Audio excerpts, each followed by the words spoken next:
মূল বিন্দুতে কেন্দ্র বিশিষ্ট বৃত্তের সমীকরণ নির্ণয় করব। এখন আমরা একটা বৃত্ত, এই বৃত্তের কেন্দ্র মূল বিন্দুতে অবস্থিত। আমরা ধরে নিলাম মূল বিন্দুর স্থানাঙ্ক 0,0, এটা আমাদের নির্দিষ্ট।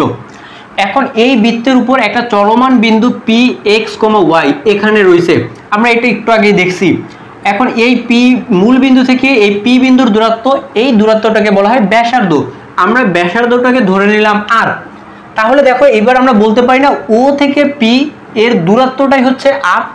আমরা বলতে পারি ও পি ইকুয়াল টু হচ্ছে কি আর। চিত্র অনুযায়ী ও থেকে পি এর যে দূরত্ব সেটা হচ্ছে আর। ও একটা বিন্দু, পিও একটা বিন্দু। ক্লাস 9-10 থেকে আমরা দুইটা বিন্দুর মধ্যবর্তী দূরত্ব বের করা শিখছি। এখন আমরা সেই দূরত্বের সূত্রটা অ্যাপ্লাই করব। আমাদের দুইটা বিন্দুর দূরত্ব বের করার সূত্র ছিল x2 - x1 এর হোল স্কয়ার, অর্থাৎ x - 0 এর স্কয়ার প্লাস y - 0 এর স্কয়ার, y2 - y1 এর স্কয়ার ইকুয়াল টু, ডান পাশে ছিল আর, আর কে রেখে দিলাম। এখন আমরা একটু এখান থেকে ক্যালকুলেশন করে নিতে পারি। এখানে হবে x² plus y² equal to হচ্ছে কি আর। এই যে বড় একটা রুট আছে, এই রুটটাকে উঠানোর জন্য আমরা উভয় পক্ষে বর্গ করে দিলাম। তাহলে x² প্লাস y², এই পাশ থেকে রুট উঠে যাবে আর এখানে আর এর উপর স্কয়ার হয়ে যাবে। এইটা আমরা 1 নম্বর সমীকরণ ধরে নিলাম। এইটাই হচ্ছে কি আমাদের বৃত্তের সমীকরণ।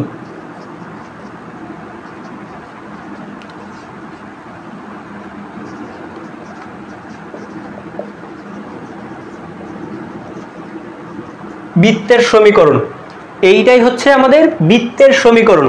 এই বৃত্তের কেন্দ্র 0,0 এবং ব্যাসার্ধ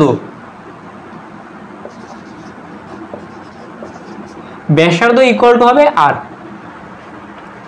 আশা করি বুঝছো আমাদের বৃত্তের সমীকরণটা কি। মূল বিন্দুতে যদি বৃত্ত অবস্থিত হয় তাহলে বৃত্তের সমীকরণ হবে x² plus y² equal to হবে r²। এইটাই আমাদের বৃত্তের সমীকরণ। চলো এখন আমরা ছোট্ট একটা প্রশ্ন সমাধান করে ফেলি। এইখান থেকে কিরকম রকমের প্রশ্ন আসতে পারে। আমাদের এইভাবে বলবে বৃত্তের সমীকরণ নির্ণয় করতে। প্রশ্ন, মূল বিন্দুতে কেন্দ্র বিশিষ্ট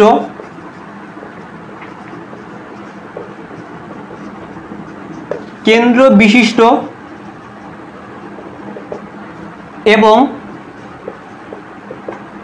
5 একক ব্যাসার্ধ বিশিষ্ট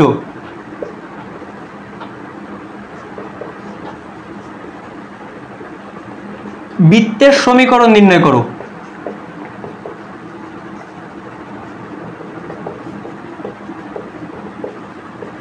মূল বিন্দুতে কেন্দ্র বিশিষ্ট এবং 5 একক ব্যাসার্ধ বিশিষ্ট বৃত্তের সমীকরণ নির্ণয় করো।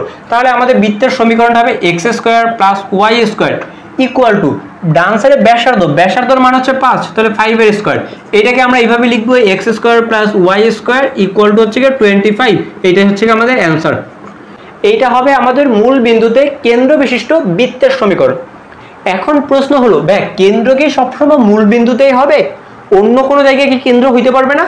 হ্যাঁ, অবশ্যই অন্য কোনো জায়গায় কেন্দ্র হবে।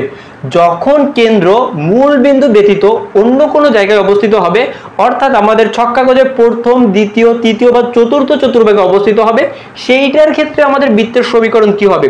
এখন আমরা সেটা বের করা শিখব।